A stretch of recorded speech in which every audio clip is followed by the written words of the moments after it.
Lots of people come. Lots of people come to the clinic, and patients or family members of the patients and ask about why the cancer incidence is increasing over these years, the past years, or it's just amplification of some news or over the world. And the fact is that cancer cases are increasing. And lots of people ask why it's increasing. Is this because some pollution all over the world or other causes?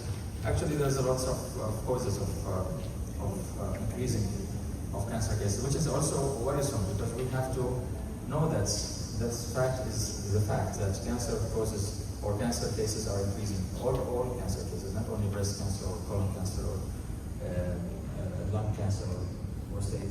All cancer cases are increasing. And there's a lot of causes that we know and lots of causes that we don't know. One of the causes is that over generations, our diet changed over the years.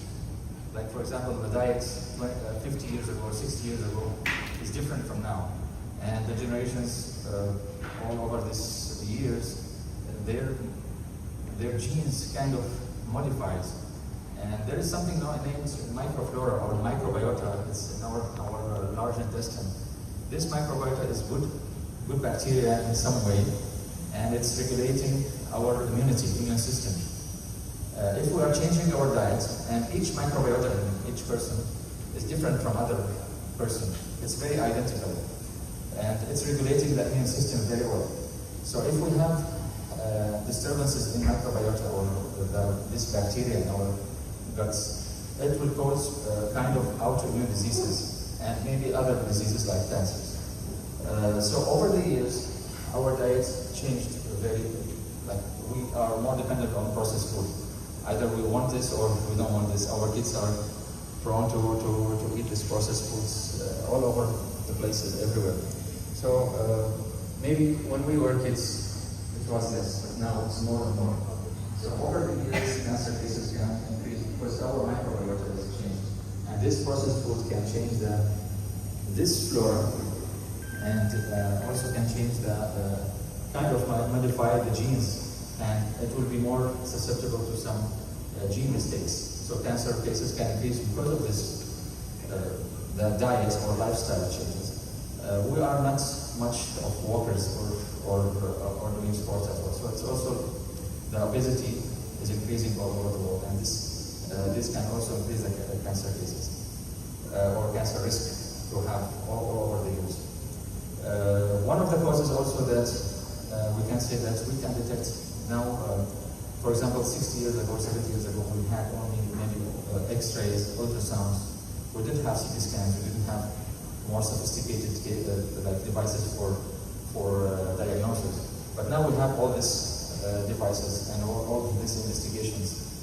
There is something named also through check. It's a blood test. We can check in some accuracy, or can detect in some accuracy some blood cancers or even other cancers by simple blood test.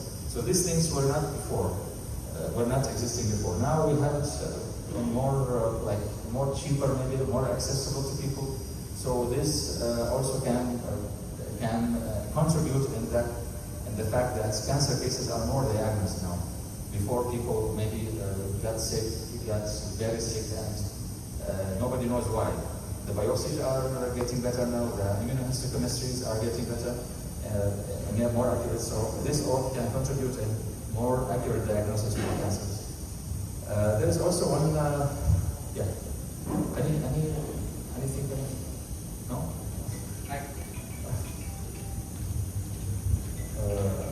One of the very important facts that we know that our ages are not up to us, up to God, whatever God believe in. But it's a fact that the average age of people now is around more than 70, maybe 80. Before, maybe it was 60. And the more we age, the more gene mistakes will be in our bodies. So the more the person has age or advancing age, his risk of cancer will be more and more. That's why when we are having more average age, more this is one of the causes also. So cancer cases are increasing. We spoke about this. And people getting screened done at younger ages, that's also a very important fact for more diagnosis. Same thing, you can change. Okay. How many people are diagnosed with cancer each year in the United States? In 2022, around 2 million people, new cancer cases, are diagnosed only in the United States. For breast cancer, it's almost 300,000 cases each year in the United States only. And the breast cancer is not only exclusive to women. Men can also be diagnosed or can be affected by this type of cancer, but it's very less and rare. Like if we have 300,000 women diagnosed with breast cancer, there is 3,000 men diagnosed, like 1% compared to women.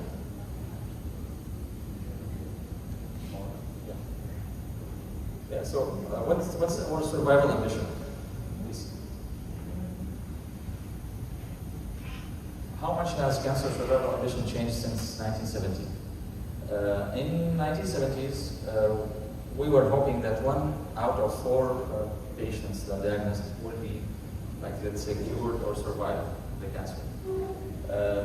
Maybe this slide is a little bit old, maybe 10 years ago.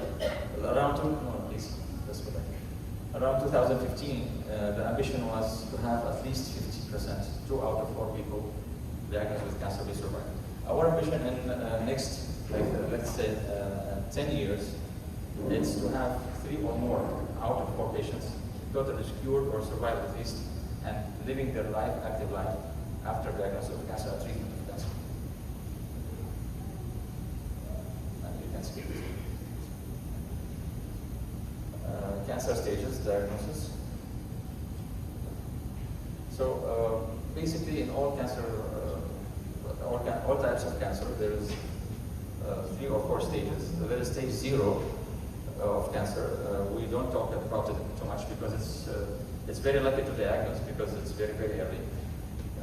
Carcinoma in situ, that means that the cells are still limited to the basal membrane and it's not infiltrating, it's very minimal in the place. And usually this diagnosis comes incidentally for other reasons.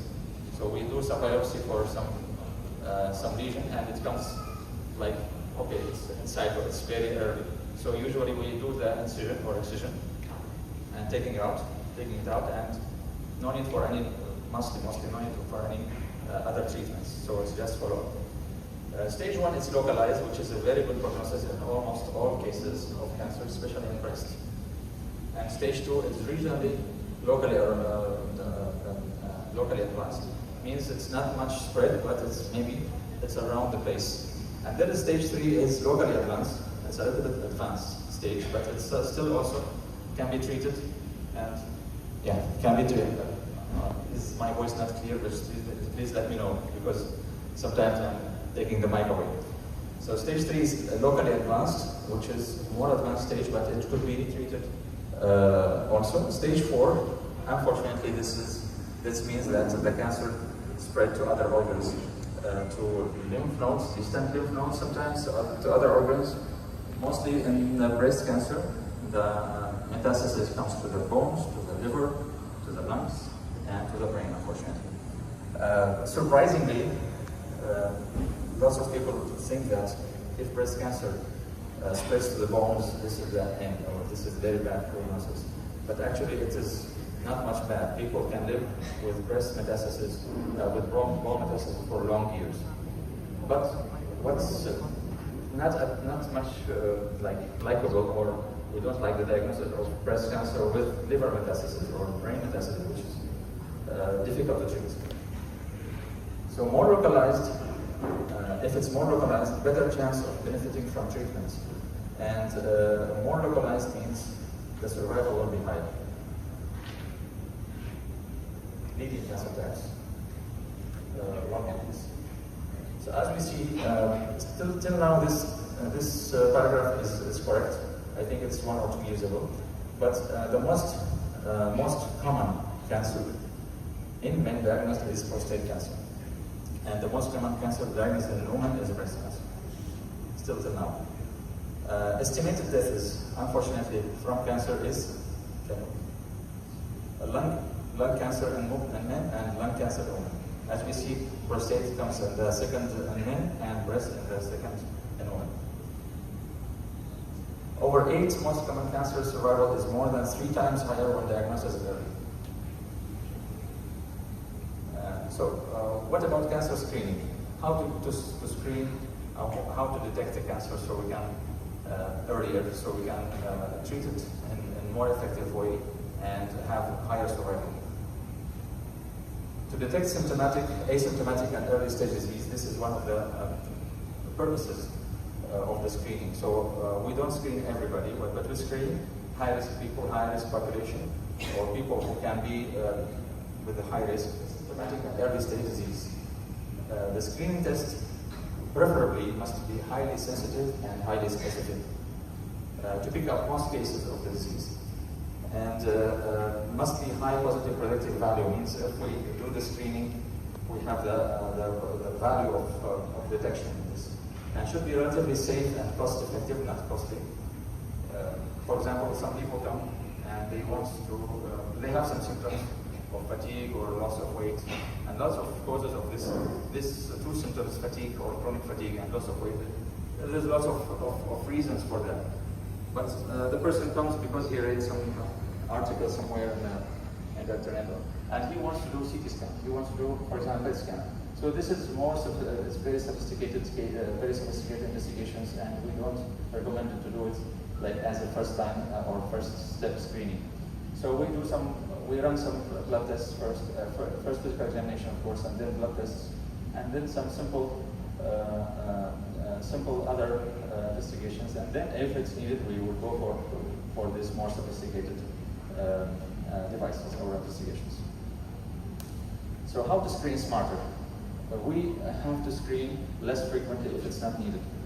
And we don't screen, unfortunately this is kind of a phrase I don't like to say it, but if the person, for example, is 80 years old and we detected some, like for example prostate, PSA is high, but not much higher. Like PSA must be less than 4, but it's 10. And we have to do something. We have to do like ultrasound to check the prostate. And we find something in the prostate.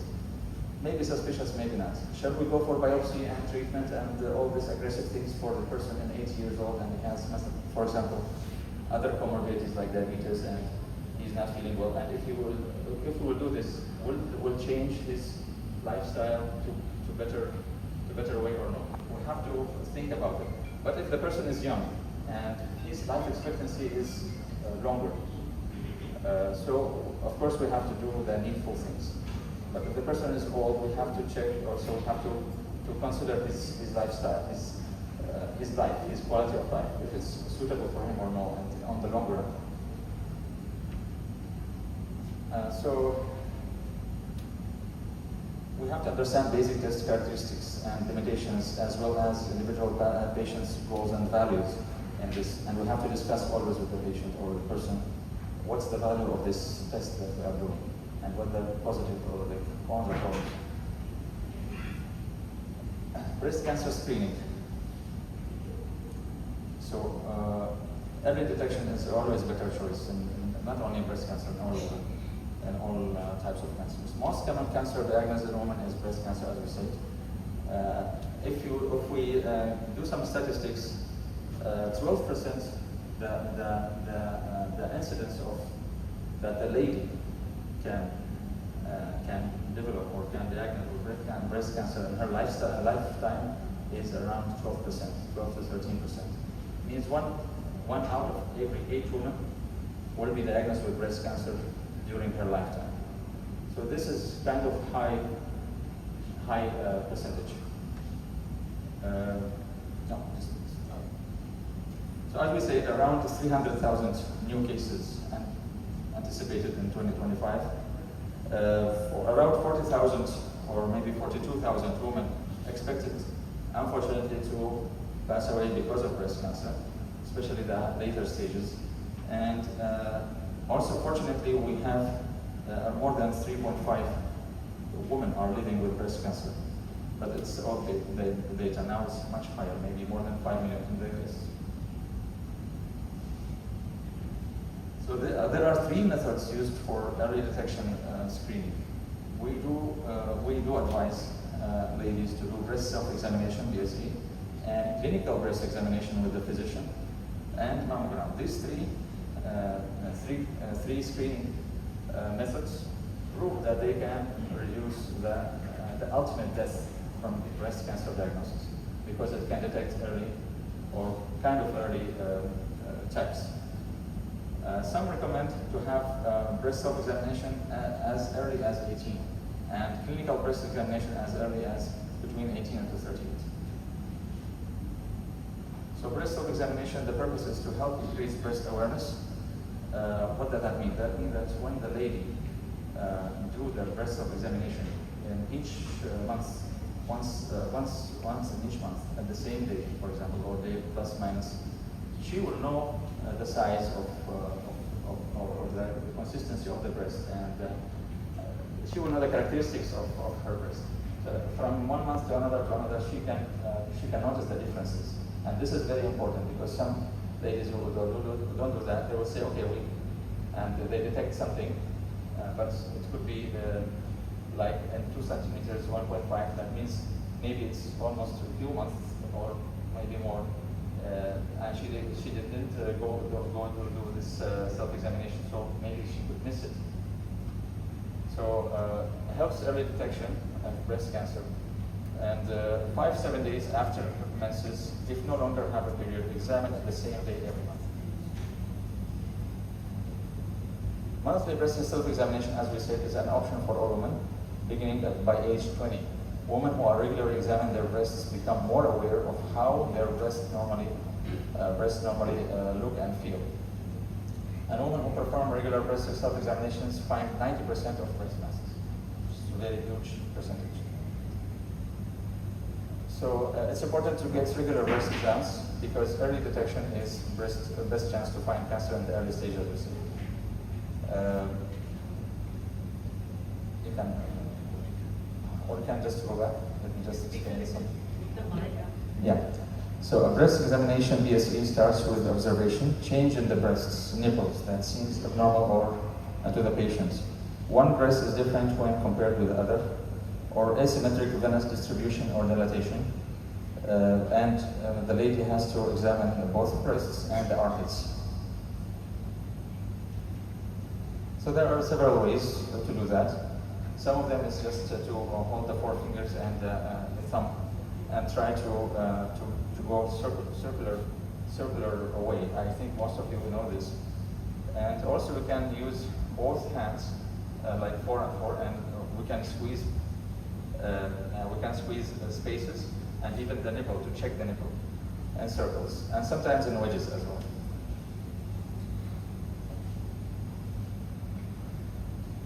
So breast cancer risk assessment starting at the age of 25. There is something named breast cancer risk assessment. We can check it online. There is lots of, let's say, calculators online. So the lady can enter her data. How is the age when the first cycle came to her, and if she's menopausal when the last cycle came, and all this data collecting, and then you press the calculation button, and it will give you how much the risk, as estimated risk, as per all data during all the past years, how much the risk for the lady to have breast cancer.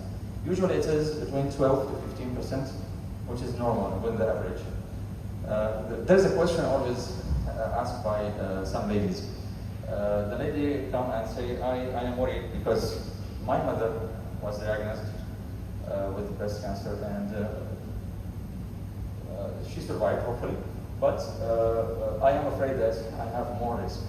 So how much do you think the risk of the lady, if her mother is, or sister, for example, has if the average risk is between 12 to 15% during her lifetime, and if her mother or sister or anybody from the first degree relatives has the breast diagnosis, breast cancer, and how much it will be for her? Is it increased much? Is it same, or how much? How much do you think? How much more? 50? Actually, it's around the same. It's been between 12 and 15. It's not changing much. But if you have two relatives, it will maybe more than 20%. So don't worry too much if somebody of your relatives hopefully survived and everything's fine. Don't worry, but you just have to screen more frequently or in the younger ages. So annual mammograms, all average risk women must do at least one mammogram at the age of 40 years. There are different guidelines all over the world, but here in Oman we screen after 40. The reason why we don't do mammogram before 40 is that the breast could be very dense before that age, and it's difficult to perform it, and it will not be informative. So we can do ultrasounds before 40, and after 40, at least 1 year or every 2 years, we can do mammogram. The USPSTF recommends screening for women and with average risk. Average risk means they don't have family history, they don't have gene history for any cancers like breast or prostate, and they are leading healthy life and lifestyle, and they are not obese, for example, and very active life. So this is average risk. So between 50 and 74 every 2 years we can do mammogram. But women with a higher risk, like higher risk women, I will just repeat, it's very important. We have a strong family history for breast cancer or ovarian cancer or even prostate cancer, because these three cancers are linked to a gene named BRCA or BRCA gene, BRCA1 and 2. So if anybody in the family, especially first degree, has these cancers, we consider this lady high risk. So she has to screen more frequently, and she has to be aware of that. Mutations, BRCA, BRCA2. And having first degree male relative with breast cancer or even prostate cancer are also considered kind of high risk. People with average risk, we can screen between 50 and 74 every 2 years. And women with high risk, annual screening mammogram starting as early as 30. We can do mammogram for these ladies, or even if mammogram is not informative, we can go for a breast MRI. Mammography is the breast of X-ray of the breasts, and takes about 30 minutes. It's not a comfortable experience. I maybe underwent this investigation. Also, MRI of the breast is not much comfortable, but it's very beneficial. How much mammography reduced breast cancer death? Actually, it's reduced mortality from the breast cancer with about 42%, which is very high percentage all over the years. So that's why we are using mammogram as a modality for screening. We don't use ultrasound, but some ladies prefer not to do mammogram, so we go first as a first step for ultrasound, and then we will check, and we will speak with the radiologist if needed. We can do mammogram or MRI. A combined approach of breast self-examination and clinical examination and mammography or MRI breasts for certain high-risk women highly increases the chances to detect breast malignancy at very early and curable stages. So in the year 2008, there was about 2.5 million women in the US who considered themselves breast cancer-free or breast cancer survivors.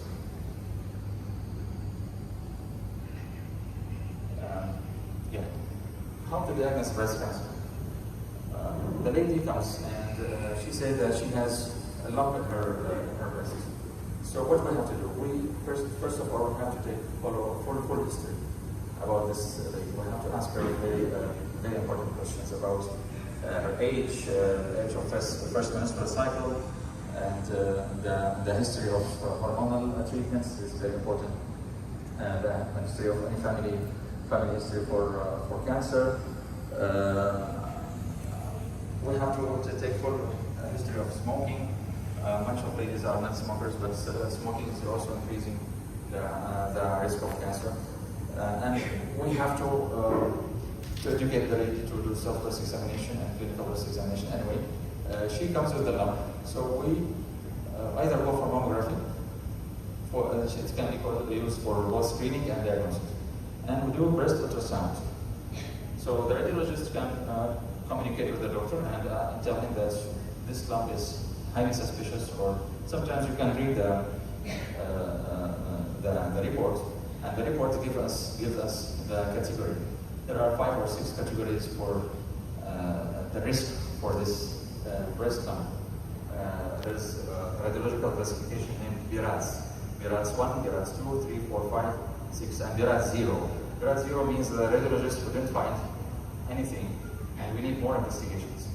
BIRADS 1 and 2, mostly it's benign lesions, we have to follow up test. And BIRADS 3, 4, 5, it's more suspicious, and we have to go for biopsy. And BIRADS 6, that means that it's already biopsy and diagnosed, unfortunately, with breast cancer, and we have to move forward with other treatments for management. So if the breast US breast ultrasound and mammogram are not conclusive, we go for MRI scan. MRI scan can give us more information about this mass and also the armpits, the axils, to see the lymph nodes.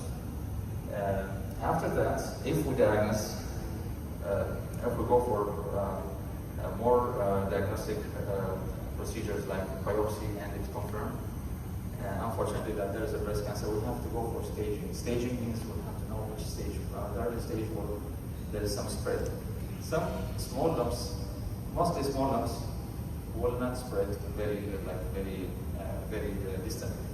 But we have to do CT scan to check the lungs, to check the liver, to check. Of course, PET scan is better. PET scan can give us more information because it gives us the activity of the mass or the lesions. CT scan can give us information that there is some lesion. So CT scan or PET scan, and also that's have to do bone scan because breast cancer likes to spread to bones, and sometimes it's not obvious much. Over the months, the lady will have some pains here and there, and it can be interpreted like some physical overstrain or something, but actually there is some small lump in the vertebra or small lump in some. So bone scan is important, and PET scan or CT scan is important. You can skip it. So I'm almost done, but I'll just give you some information about the biopsies. We can do ultrasound guided biopsy, which is the most common. So we go for ultrasound, the radiologists do ultrasound, and we are taking the biopsy from the base of the obvious mass. And there is mammography guided biopsy, and there is the most accurate is MRI guided biopsy if it's not feasible with this tool. I don't want to go through this too much, but no, please go back, please. Yeah, so types of breast cancer. Usually we have many types, but this is the most common. Luminal A. Luminal A is the best type. It's hormonal positive mostly. Luminal A or M. And it's usually 80 to 90% of ladies have this type of diagnosis. And it's responsible for hormonal therapy. And it's usually have good prognosis. Luminal B, the hormone receptor is positive, and there is another receptor named HER2. HER2 is positive, so it's triple positive. When the HER2 is positive, there are two things. One of them is positive or good thing, and one of them is unfortunate thing. Unfortunate thing that HER2 positive cancers are more aggressive, even if it's hormone positive. So more aggressive. That's why these people, when the first diagnosis comes, we'll go and tell the lady we'll have to do MRI brain, we'll have to check the brain, we'll have to check if it's spread the brain or not. Sometimes the lady is asymptomatic. But HER2 is aggressive, so we'll have to go for more investigations. But the good thing about this is that we have medicine for this. We have targeted medicine, very smart medicine that can do like magic bullet. It goes to the cell that has this receptor and kills it. And there is basal-like. It is hormone receptor negative and HER2 negative, which is unfortunately aggressive type and not responsible to almost all therapies. Only chemotherapy or radiotherapy could be helping, and some immunotherapies could be helping. And there is also HER enriched, it's HER2 positive and hormone receptor negative. It is also aggressive type, but also, as I said, it can respond well to targeted therapy. So breast cancer treatments, the mainstay is, or cornerstone, is surgery, either first as upfront surgery or after chemotherapy. Now, lots of cases we are more prone to start with chemo first and then do surgery. But before, maybe 20, 30 years ago, the preferable way was starting surgery and then go for chemo. But now, the chemo cases are starting to increase more because at the long run, after 5-10 years, we see that some cases, if we start chemotherapy first, can have better survival rates.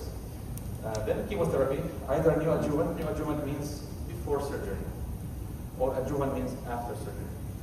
And targeted therapy is very important in breast cancer. Actually, it's improved the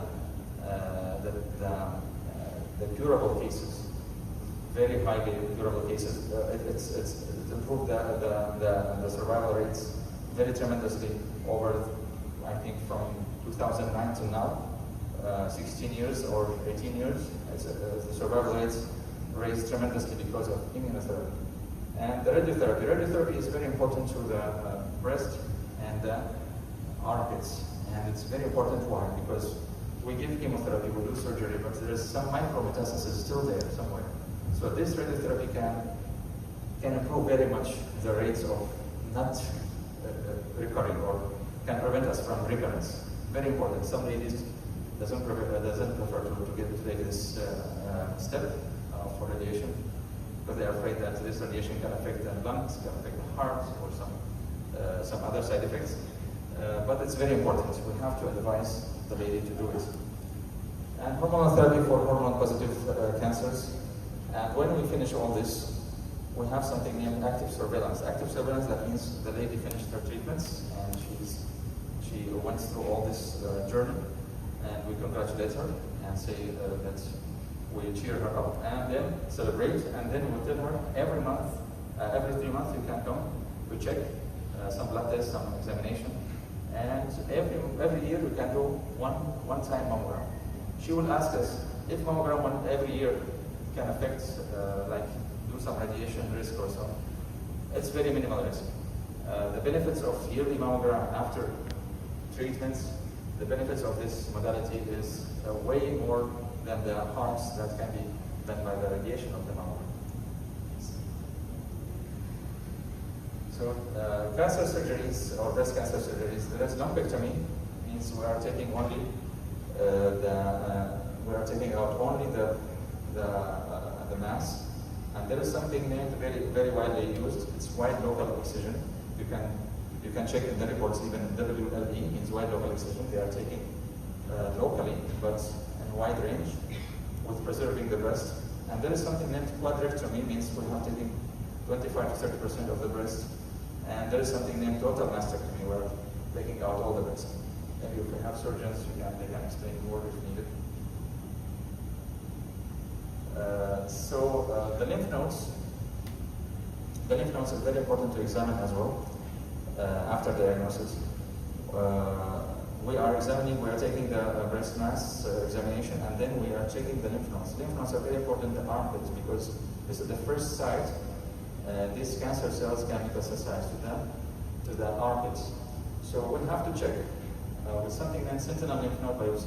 We are injecting some dye inside, and this dye can show us if this lymph node, the first lymph node, is affected or not. If it's not affected, we can spare the lymph node dissection.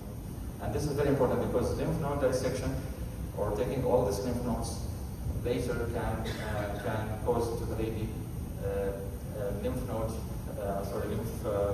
in this arm, which is sometimes debilitating. I had one time a lady, she's a teacher, and unfortunately she was diagnosed with right side breast cancer, and they did for her lymph node dissection because we found out she has 4 or 5 lymph nodes affected, so they did lymph node dissection at that time, and then after that she had swelling in the arm or arm, so she couldn't even teach. So she quit the school. So it's difficult sometimes, and it's challenging. So that's why we do sentinel lymph node biopsy. And there is also something we is radiation. If it's only very minimal number of nodes affected, we don't do this dissection. So we can spare the lady from this challenges that could be. Not all ladies will have these challenges, but good percentage, 20-30% will suffer from lymphedema in the arm of the dissection. So we can do good radiation to this place, and it can kill the cancer cells in the lymph nodes. So breast cancer surgeries, it's not our expertise, but there is oncoplastic breast injury reconstruction, there is implant reconstruction, and tissue flap reconstruction, or taking tissue from the own person orb. Combined reconstruction employs a combination of implants and tissue flaps. These are all kinds of chemotherapies and radiotherapies. So just 2 slides, last 2 slides, and thank you for giving me time to listen. I know it's going to cause some sleepiness, but I will finish in a short time. So there are some myths. This slide actually I added recently because it's very important. Some people ask about this. Some myths about breast cancer we have to clarify. We can add more, but this is what I found more common. The myth number 1 is only women with a family history can get breast cancer. No, actually it's not right. Most cancers occur in women with no family history. Family history can contribute in only maybe 20% or less, even 15% of cases of breast cancer are family history related. Other cases are sporadic, means not related to family. Myth number 2 is a lump is the only sign of breast cancer. No, it's not right. Symptoms can include skin changes, nipple discharge, or swelling. Sometimes the lady cannot feel the lump, but we have these symptoms or signs. Number 3, a mammogram causes cancer to spread. We spoke about this. Mammograms are safe and do not spread cancer. Or mammogram can cause radiation risk more. No, it's not like that. CT scan maybe. If we say CT scan is better, or mammogram, or X-ray, let's say, for anything, like if we do X-ray for the chest, or we do CT scan for the chest, which is more radiation? Of course, CT scan almost 17 times. Like you do X-ray 17 times for the percentage. It's equal CT scan. So X-rays mammogram are safe. At least once yearly, that's fine. Myth number 4, breast cancer always requires a mastectomy. Not all cases, as we said. Some people will do lumpectomy, some people will do wide local excision. So it's not necessarily true. Natural remedies can replace treatment. No, that's very dangerous. Some people ask about this, but delaying medical treatment can be life-threatening actually. And there is also myth, only older women get breast cancer. Yes, with age, the breast cancer diagnosis can increase, but not only older women. We can see now cancers with younger ladies. I have one lady now from Sudan, is 28 years old, and between 30 and 40 there's also cases, but maybe most cases are above 55. Okay, that's right, but still we have younger cases, and they are increasing. Breast cancer always causes pain? No. Early stages are often painless. That's why screening is important. And there's also a myth, if you live a healthy lifestyle, you will not get breast cancer. Actually, healthy habits can lower the risk, but cannot eliminate 100% breast cancer. So we have to be aware and to screen as well. There's also misbelief that clear mammogram means you are 100% safe. No, mammograms help detect cancer early, but not all cases are caused. So we have to stay away of changes even with the breast self-examination, or if we do after mammograms or MRIs or so. So injury to the breast can cause cancer. There is no evidence linking to trauma of the breast with the breast cancer. And cancer can always come back after treatment, or always comes back. Some people comes to me and they are treated somewhere in other countries. And the doctor there says that she's asking him that, not all ladies, but some cases comes like that. And the doctor says, you can live like, it's not like in this language, but maybe she asks him, can this cancer return to me?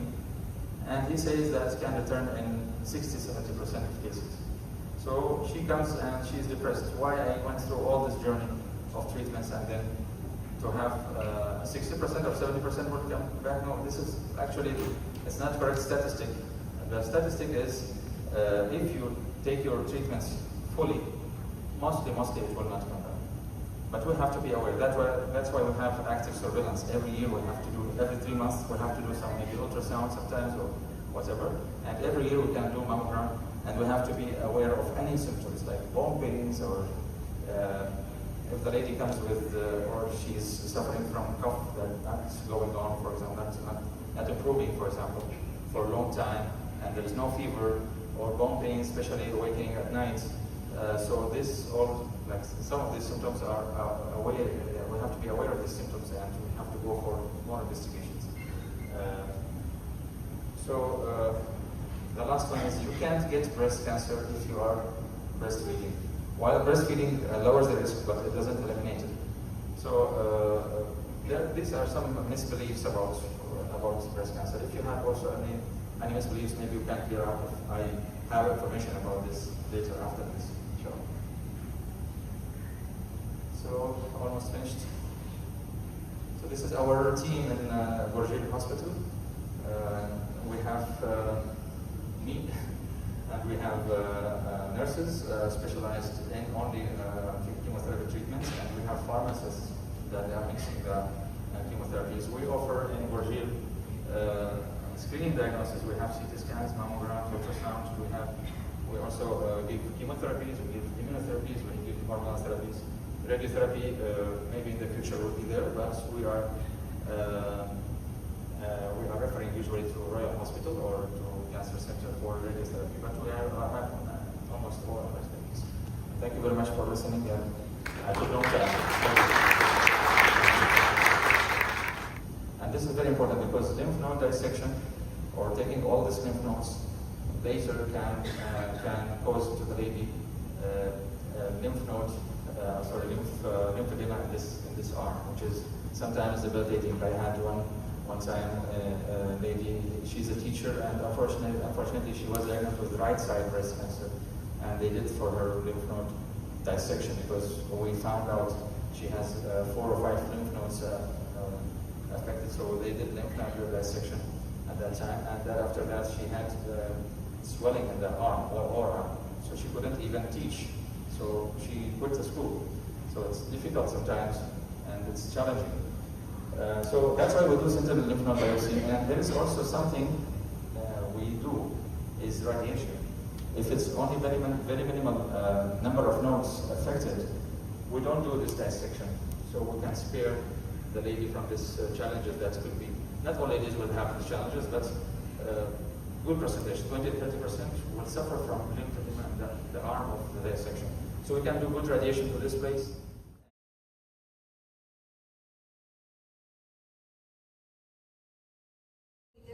Through fundraising, through sponsorship of companies to run our programs. The Oman Cancer Association started by the brainchild of 4-time cancer survivor, Ms. Yusra al-Rawahi. In the early 90s, nobody spoke about cancer. If you had cancer, it was like taboo. Nobody wants to come near you. If you said you had some cancer, it was like so shameful, like you've done something bad and you are not a good person. So when she was going through her journey, she had no support from the community. You know, the doctors, they see 30, 20 patients a day. They don't have that time to spend with you. So there was nobody to talk about what she's going through, if she's having pain, what alternative things she can do in addition to her treatment. So that's why she started the Oman Cancer Association, and it first started as the Oman Cancer Group. There were just a few people who are from her family members and friends and other cancer survivors who started the group.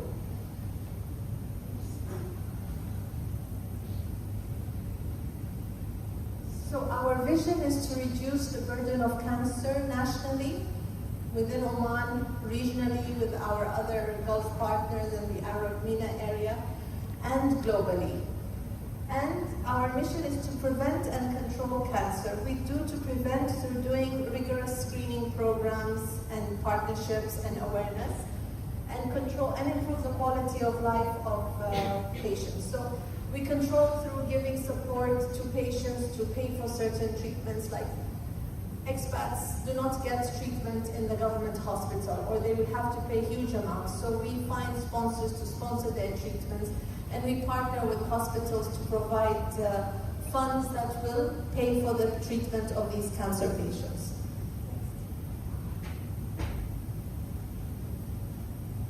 So we do a lot of advocacy and awareness. We go to schools, we go to companies, we have the mammogram which we take to different facilities to get free screening for the ladies.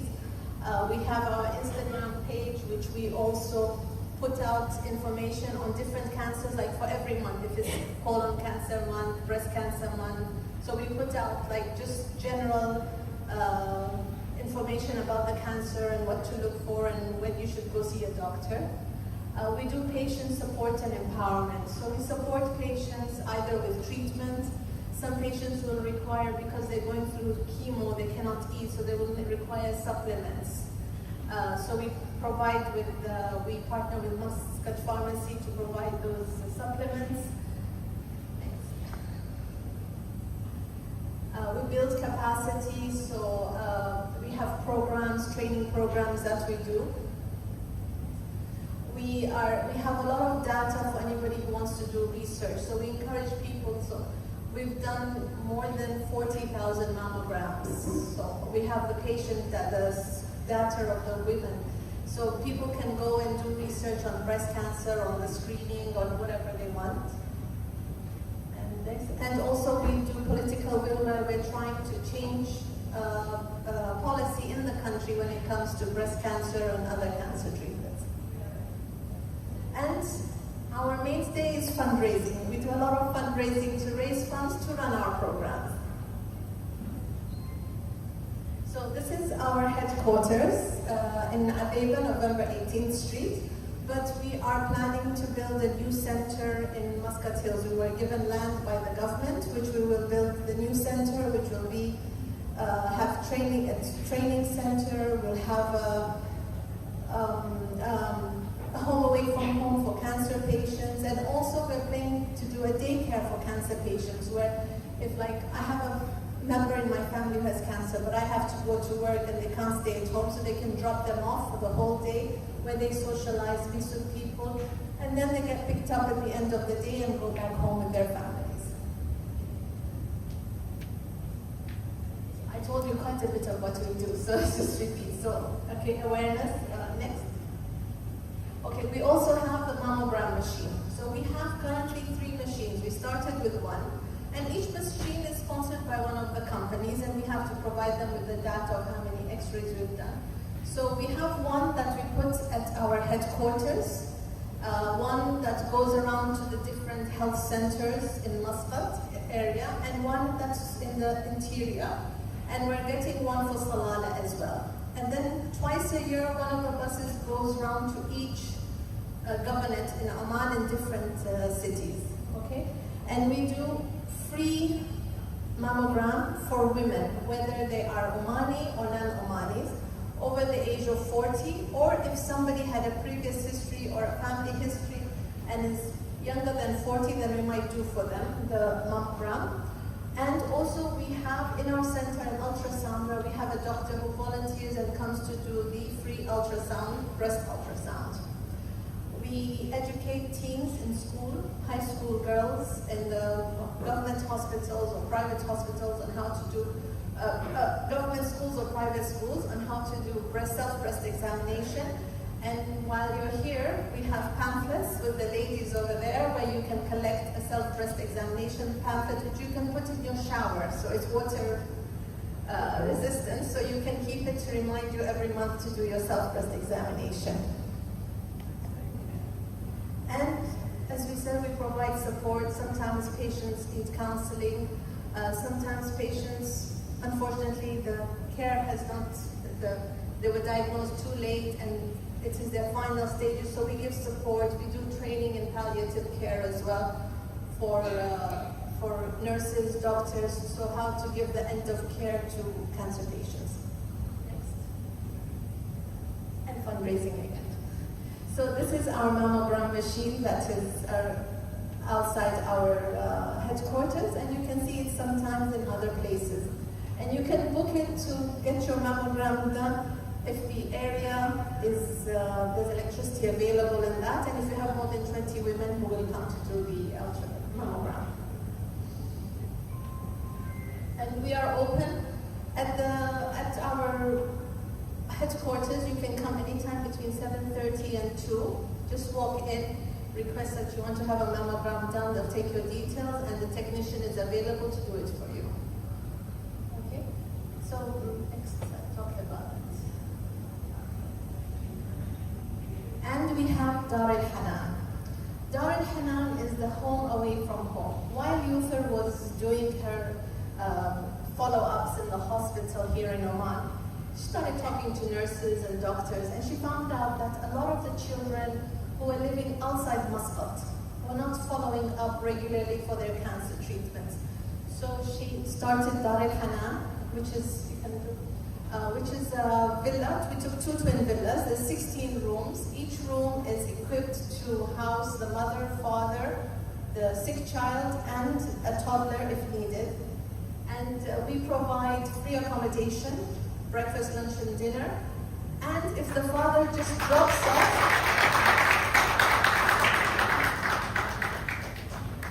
and if the father, you know, like he's coming from Ibra, it's 4 hours drive. He has a job. He has other kids maybe who are school going. So he can leave his wife and child there.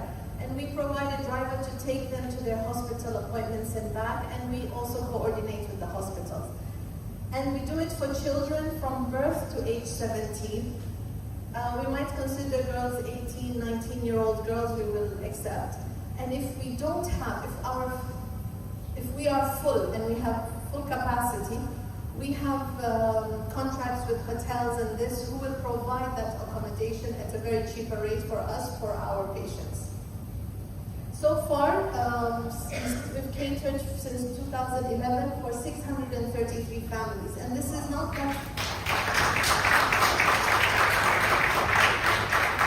And it's not one visit because that child will come every 3 weeks. So you know, it's a lot of visits that we've covered. So here are some of our children, cancer children, and Madam Yusuf Rawahi and her husband, Dr. Wahid Kharousi, who is currently our president. And we have international awareness with the embassies, we cooperate with them, and we have people coming in, artists or students, they come in and volunteer their time to read to the kids or do art classes or a movie night or whatever. I'm not going to talk about this because the doctor has already talked, so let's go to the next. What can I do? Doctor already said self-breast examination, and can you do the next one? Yeah. So also, you know, you have to think of your body as a very sophisticated machine.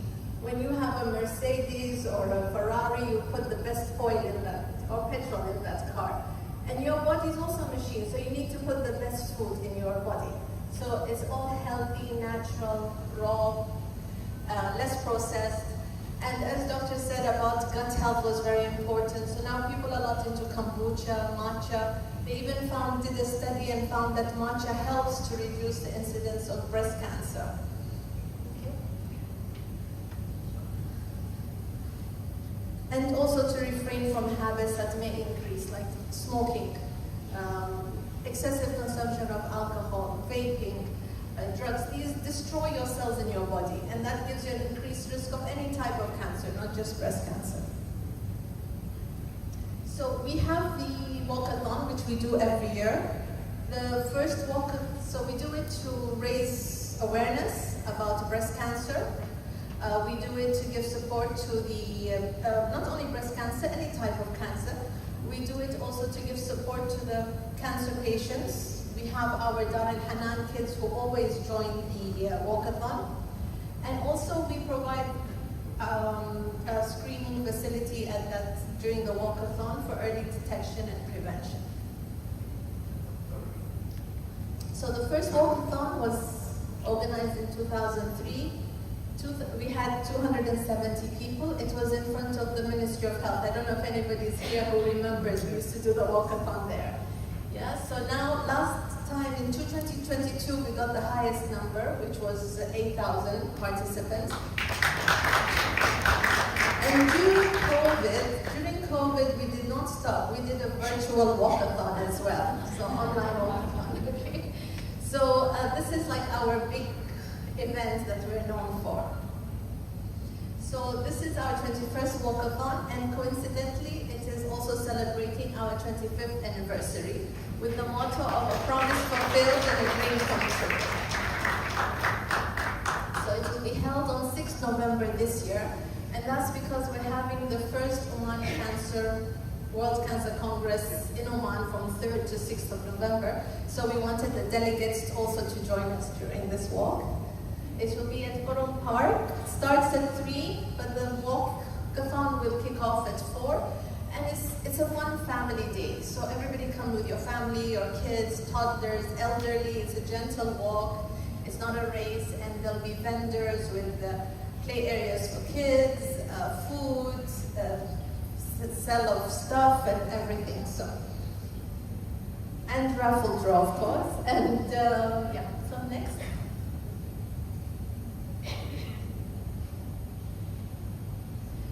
So we're marking our Silver Jubilee with the World Cancer Congress. Okay, next. Okay. So it'll be an exhibition and a conference. And the conference will start, we have on the 1st of November a day for primary healthcare physicians where we'll do a workshop with them, training, talking to patients, communication skills, early detection. On the 3rd of November morning, it is for the community. So anybody can attend.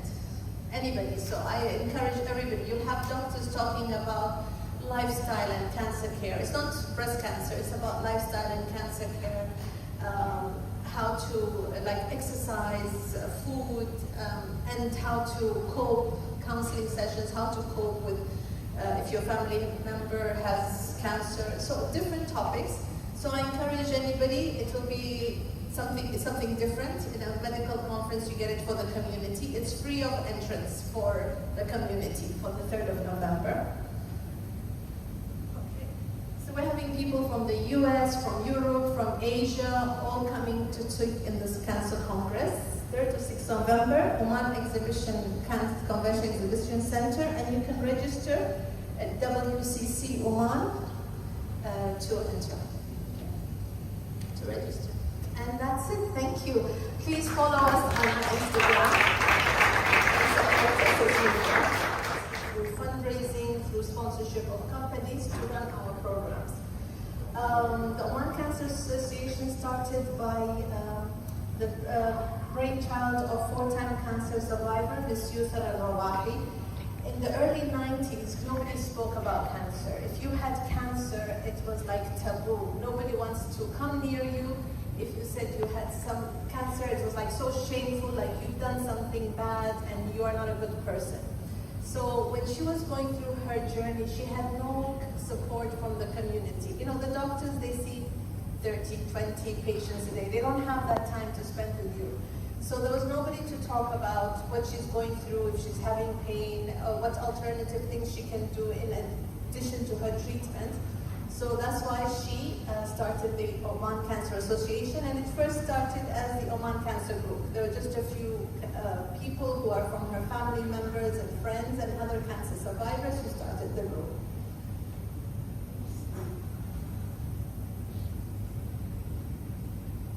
So our vision is to reduce the burden of cancer nationally, within Oman, regionally with our other Gulf partners in the Arab MENA area, and globally.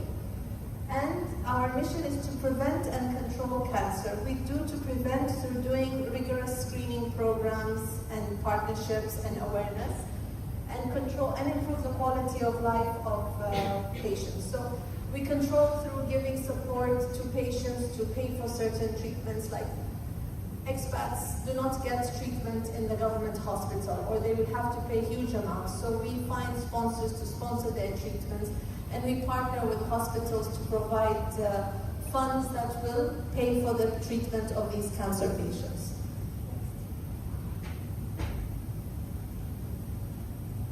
So we do a lot of advocacy and awareness. We go to schools, we go to companies, we have the mammogram which we take to different facilities to get free screening for the ladies. We have our Instagram page which we also put out information on different cancers, like for every month, if it's colon cancer month, breast cancer month. So we put out like just general information about the cancer and what to look for and when you should go see a doctor. We do patient support and empowerment. So we support patients either with treatment. Some patients will require, because they're going through chemo, they cannot eat, so they will require supplements. So we provide with, we partner with Muscat Pharmacy to provide those supplements. We build capacity, so we have programs, training programs that we do. We have a lot of data for anybody who wants to do research, so we encourage people. So we've done more than 40,000 mammograms. So we have the patient data of the women. So people can go and do research on breast cancer, on the screening, on whatever they want. And also we do political will where we're trying to change policy in the country when it comes to breast cancer and other cancer treatments. And our mainstay is fundraising. We do a lot of fundraising to raise funds to run our programs. So this is our headquarters in Abeba, November 18th Street. But we are planning to build a new center in Muscat Hills. We were given land by the government, which we will build the new center, which will be have training center. We'll have a home away from home for cancer patients, and also we're planning to do a daycare for cancer patients, where if like I have a member in my family who has cancer, but I have to go to work and they can't stay at home, so they can drop them off for the whole day, where they socialize, meet with people, and then they get picked up at the end of the day and go back home with their families. I told you quite a bit of what we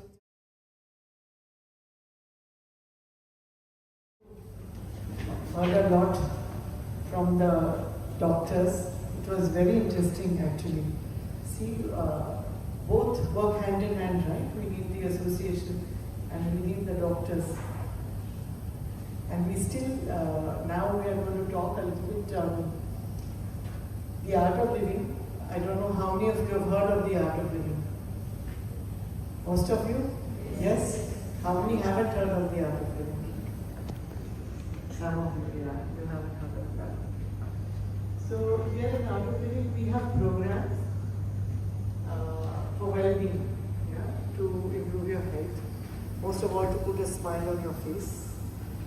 And you know, in these tough times, challenging times, our mind vacillates, right, between the past and the future. So we need to be balanced, centered, because life goes on, right? And as you heard the doctor say, if you take a lot of stress, if you have anxiety, it's one of the causes of disease. You know? They say 90% of the disease, that's the research that says, can get removed from breathing. But you just can't say, because I breathe, I'm not going to fall ill. You have to do your checkups, you have to do things about hereditary, DNA, so many causes, right? And stress is also one of the causes. So what we have for cancer, I'm just going to show you a little bit of the research, because we'll focus a little bit on the research that has been done on our techniques. You know, we teach the breathing techniques, we teach meditation, we teach the yogic stretches. Now, when you have a disease, or when you have cancer, or when you have obesity, or you've had operation, sometimes you cannot do the physical exercise, but you can definitely do the breathing, and you can do meditation, right? So we have, just can you put the first slide first? Yeah. So this is just how the cancer comes. It affects women 50 and older, but it can also affect men as well as younger women. Healthcare providers may remove tumors or treatments. Yeah, that we already spoke. So, there was some, we always do research, they say when you do soft skills programs like our programs, either you could call it a spiritual program or a soft skill, that's what we do in colleges, schools, corporates. It has to be with a medical program, a research program. So we do science as well as soft skills. It goes hand in hand, right? So we cannot say only you do your breathing and you're going to be free of all disease. No, it will help to prevent it. It boosts your immunity to fight it. But if you succumb to a disease, you need to take treatment. No? So this is when there were many patients and we've done a lot of research. Pranayama is also breathing techniques. So what was it that blood cortisol levels after 3 months of Sudarshan Kriya and Pranayama, and it again, they tell what happens to the pain and what happens to your levels. So what happens, your stress reduces and your pain reduces. To put it easily, instead of going through all this, these are a lot of technical terms which the doctors will understand. So just to tell you in short that your pain will go down and your stress goes down. Stress gets eliminated. So that's one of the causes that you cannot focus well, right?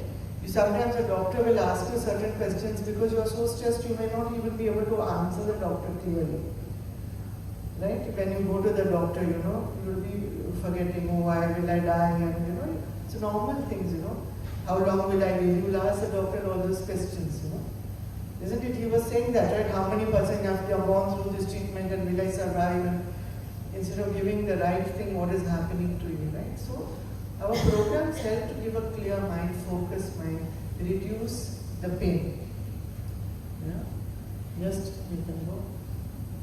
See, these are, we've done research not only in one place. Of course, in India, we've done it in Ames, we've done it in US, we've done it in Europe, we've done it in Germany, Sweden, so many places. So we've got a research website which I will talk to you about. See, just go back, just give them a little bit gist of all this, Nervous, it's for modulation of the central nervous system and the perception of pain. Yeah? Behavior, stress, management. Okay, psychotherapy, relaxation, yeah. Okay. So now to give you again a gist of what happens with these, like they say, for your mind, your body, and for your physical health, and for your pain. When you do these techniques, all that comes into order, it balances. So at least you can take up the challenge of the next day, right? Not all the time you will be able to do all these techniques. You understand what we say, but we have so many various techniques. We have pranayama. So if you have throat cancer, maybe you won't be able to do those, but you will be able to meditate, right? So you need to go through certain practices, we have a protocol which tells you which stage of cancer. So you need to go to your doctors, you need to get a diagnosis, and you need to come and tell us, and we can go through that. Of course, we have the breathing, which is also a prevention. But it's not necessary because you do the breathing, you won't get cancer. But it is a definite prevention and an even booster, okay? Okay. Risk factor, chronic symptoms related to breast cancer. See, so this is a questionnaire that was sent.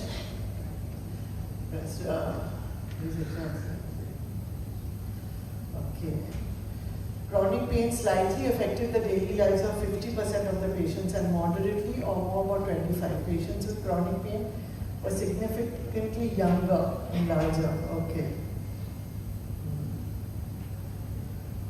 They go from front. In order to go next slide. Yes.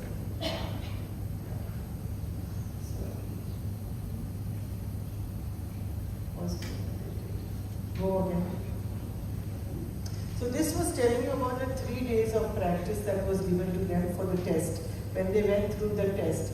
And the results that really came out on these, that it did definitely help them to become much more calmer, and the pain reduced significantly, and they were able to fight Then now they have this immunotherapy, right? So this is a natural immunotherapy which you take along with the other treatments that you take for cancer. And if you do your regular practices, it is much easier. Other than cancer, my husband recently had tumors. They were not cancerous, luckily, but they were benign tumors which he removed with his hernia. So with the help of these practices, what did the doctor tell him? That how come you don't feel any pain? How come you have come back so quickly? On the third day, you are able to walk and this. So he says, I am going to lose all my business if I have patients like you. That's what he said. And for cancer, I want to tell you another example. Okay, this is all the research done. I'll give you, I've got lots of pages, that's why I've taken out print out while you have your snacks, you can see them. Turn the page. Or just side effects. See, these are all the good effects of meditation. Like I tell you, I will tell you so many things. Okay, this will reduce, you will feel less, the part that you can operate it, you won't feel all those things.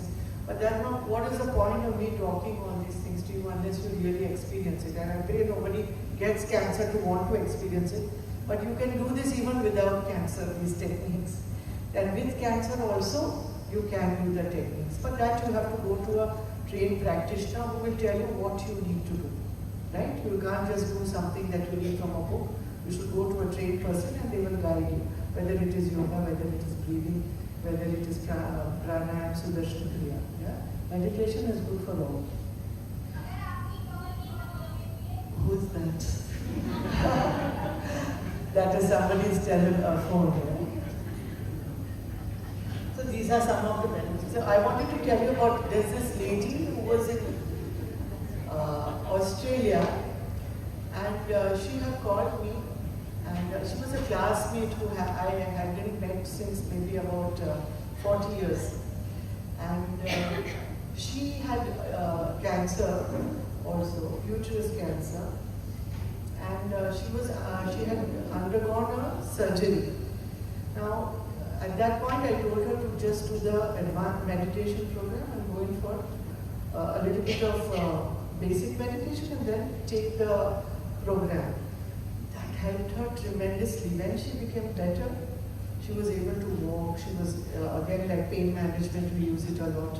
We call the yoga nidra, which we use in pain management also of cancer.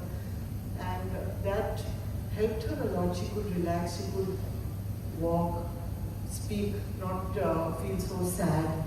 Then she did the breathing when she was much better. So she started off with the meditation and she went into the breathing. She improved sleep, immune system, I said that, symptom management, no? Pain, nausea, fatigue. You get all that, right, when you take chemotherapy, right? The doctors have said when you take chemotherapy, some of you feel nauseous, some of you. So all these will help to manage that, right?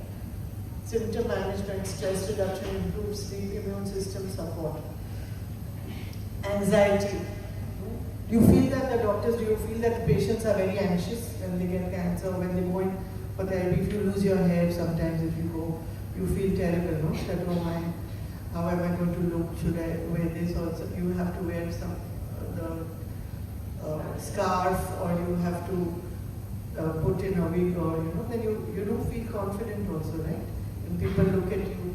So these techniques help you to rebuild your resilience. You can come back soon. You can come back soon to where you are. So if you're a teacher, you finish your treatment. Others will say, I don't want to work. I don't want to go like this and that. But if you're resilient, if you come back to your center, you can go. You can go back to teaching. You can go back to working. We've had so many people in Art of Living who we teach the cancer protocol, right? So what we do is we don't get into the research. We say, go to your doctor, you talk to your doctor. You understand it. If you want to go through the research, you read it. But more than reading, you need to do the techniques to help yourself. Right? Once you help yourself, you feel better, then we don't need to tell you, no, that do this and don't do this and do this, right? So what is the proof of the pudding? What is the proof of the pudding? The eating, right?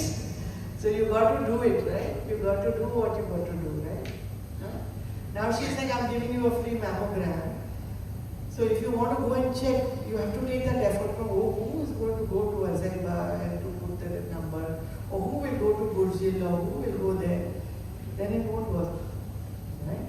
You got to go put in your time. Oh, you tell me, but will they pick up? They didn't pick up the phone, so I didn't bother. No, now you're getting, if you want to go to the hospital, you have a hospital, you want to go to the center, there are means in which you can check. So since we are having this program, please go and get yourself checked, okay? We worked a lot with the Cancer Association before COVID.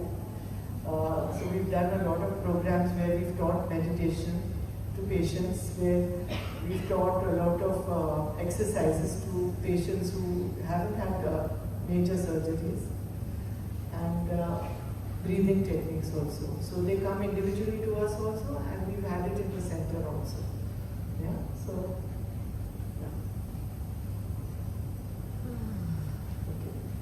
Psychology, okay, this is fine. Mental activity benefits, that's fine. Just go. Okay.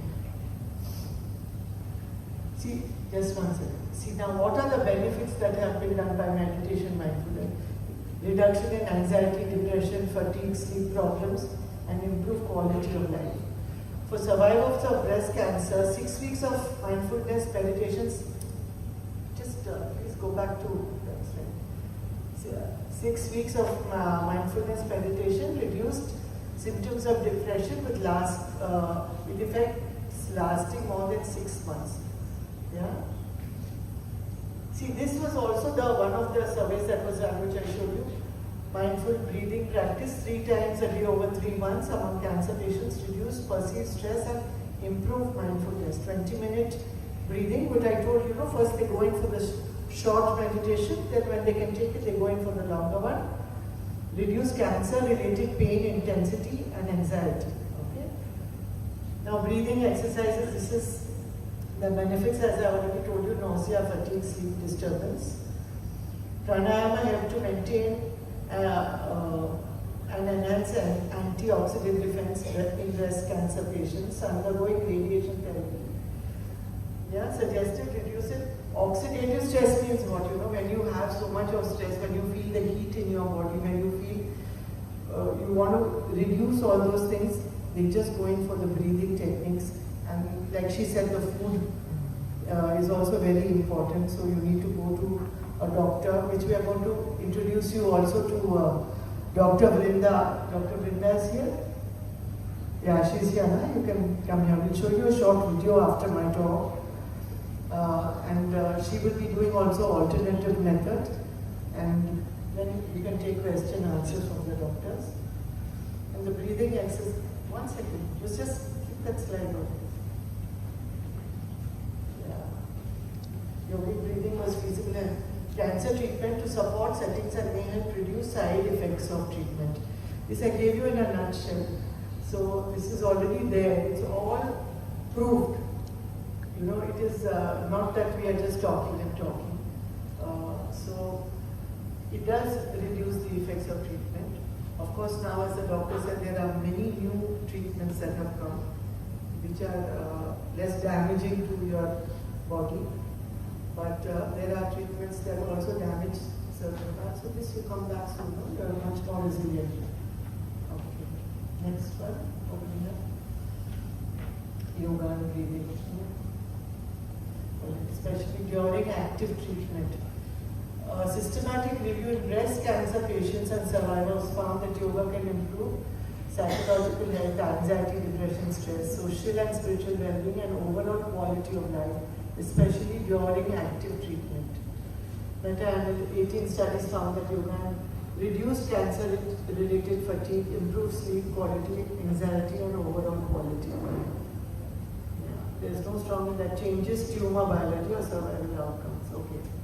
So this will help to, when you have cancer, it will help you to take the challenges forward and help you. Just go next. So these are the scientific research sites Okay, I have them put up over there that you can take your picture from your phone if you want. It will be near the snacks and you can go through it. We also have a cancer care in India in which we do alternate medicines, but it has to be combined. Usually if it's in a later stage, it will be allopathic medicines. So, you know, it is like to remove the after effects of certain treatments that usually happen, that your doctor will tell you when you can go for these treatments. Your allopath will usually suggest when you can do it. And then there's a research summary of all these going on. So you can click the pictures.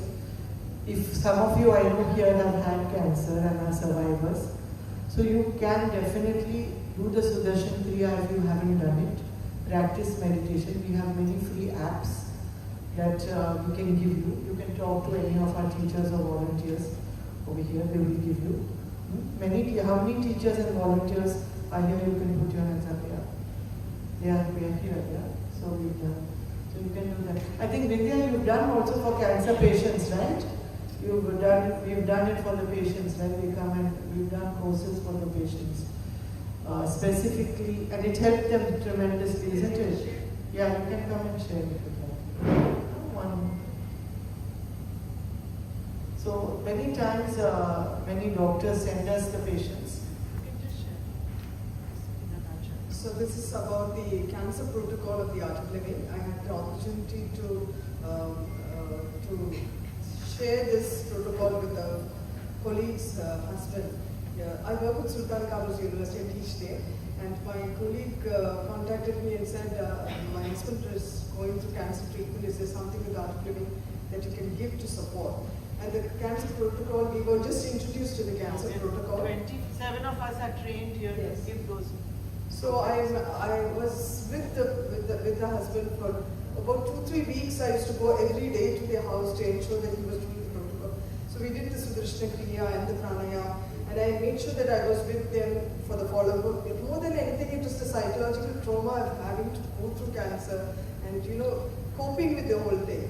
So this worked as a great support for the family. And I'm still in touch with them. My colleague has left STU. And then he went for the first checkup. He said, I don't know whether it's the effect of this, but I feel much calmer handling the report and the results that are coming in. He's still surviving. This happened 3 years ago. He's still surviving. My colleague has left STU. They are now settled in Australia.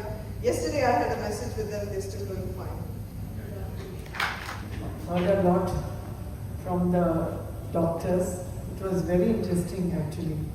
See, both work hand in hand, right? We need the association and we need the doctors. And we still, now we are going to talk a little bit on the Art of Living. I don't know how many of you have heard of the Art of Living. Most of you? Yes? How many haven't heard of the Art of Living? Some of you, yeah, you haven't heard of that. So here in Art of Living, we have programs for well-being, yeah, to improve your health. Most of all, to put a smile on your face. And you know, in these tough times, challenging times, our mind vacillates, right, between the past and the future. So we need to be balanced, centered, because life goes on, right? And as you heard the doctor say, if you take a lot of stress, if you have anxiety, it's one of the causes of disease. You know? They say 90% of the disease, that's the research that says, get removed from breathing. But you just can't say, because I breathe, I'm not going to fall ill. You have to do your checkups, you have to do things around hereditary, DNA, so many causes, right? And stress is also one of the causes. So what we have for cancer, I'm just going to show you a little bit of the research, because we focus a little bit on the research that has been done on our techniques. You know, we teach the breathing techniques, we teach meditation, we teach the yogic stretches. Now, when you have a disease or when you have cancer or when you have obesity or you've had operation, sometimes you cannot do the physical exercise, but you can definitely do the breathing and you can do meditation, right? So we have Just can you put the first slide? Yeah. So this is just how the cancer comes. It affects women 50 and older, but it can also affect men as well as younger women. Healthcare providers may treat with remove tumors or treatments. Yeah, that we already spoke. So there was some. We always do research. They say when you do soft skills programs like our programs, yeah, either you could call it a spiritual program or a soft skill. That's what we do in colleges, schools, corporates. It has to be with a medical program, a research program. So we do science as well as soft skills. It goes hand in hand, right? So we cannot say only you do your breathing and you're going to be free of all disease. No, it will help to prevent it. It boosts your immunity to fight it. But if you succumb to a disease, you need to take treatment. No? So this is when there were many patients, and we've done a lot of research. Pranayama is also breathing.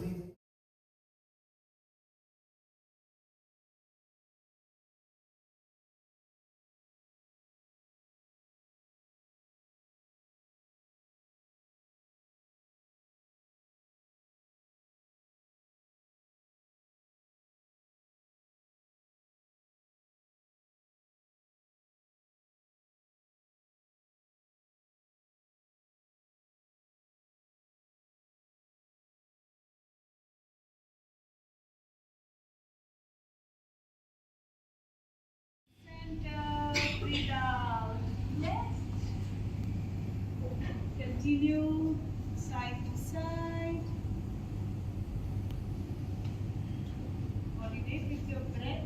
Your breath is your best friend. Since we are on this planet, we are breathing all the time.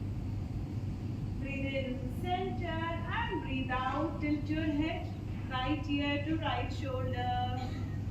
Breathe in center, left ear to left shoulder. Repeat few more times. Inhale, exhale.